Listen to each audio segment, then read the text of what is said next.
Hello साथीहरू, good morning. अनि कस्तो हुनुहुन्छ? सन्चै हुनुहुन्छ होला। आज चाहिँ मेरो कुकिङको भिडियो अनि हजुरहरूलाई चाहिँ कुकिङको भिडियोमा स्वागत छ। ब्लगमा है यति धेरै भिडियो हालेर पनि केही फाइदा छैन, न भ्युज न फलो हुन्छ है। हेर्नुहोस् है, बिहान उठेर चाहिँ कुकिङको काम गरिन्छ। बेङ्गलोरमा चाहिँ है मैले चाहिँ आलु अनि गाजर त्यो बनाएर हालिसकेँ, किनकि पहिले पकायो भने राम्रो हुन्छ नि त। अनि पछि पालक हाल्नुपर्छ, पालक आलु मिक्स सब्जी भनेको, त्यही भएर चाहिँ पछि मैले वास गरेर पालक हालेर मिक्स गरेँ। हेर्न सक्नुहुन्छ है।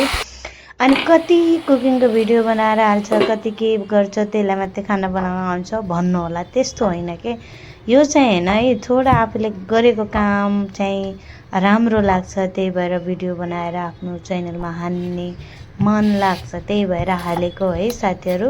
त्यहाँमा चाहिँ धेरै माइन्ड नगर्नु होला अनि चाहिँ मलाई चाहिँ सपोर्ट गर्नु होला। हेर्नुहोस् है, रोटी हालिसकेँ है। मैले चाहिँ आटा पहिले नै गुनिराखेको थिएँ अनि रोटी चाहिँ ताडेर बनाएँ कि फटाफट गर्ने चक्करमा रोटी पनि बिग्रिन्छ कि। अनि एक्लै मान्छेको खाना है, त्यति चाहिँ बनाएन, दुम्मै आइटम हो है।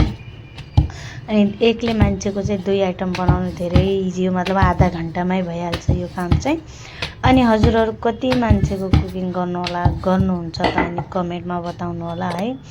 अनि के कस्तो चलिरहेछ अनि हेर्नुहोस् है, मेरो चाहिँ सब्जी चाहिँ रेडी भइसक्यो, पाकिसक्यो अनि रोटी पनि पाकिसक्यो। आज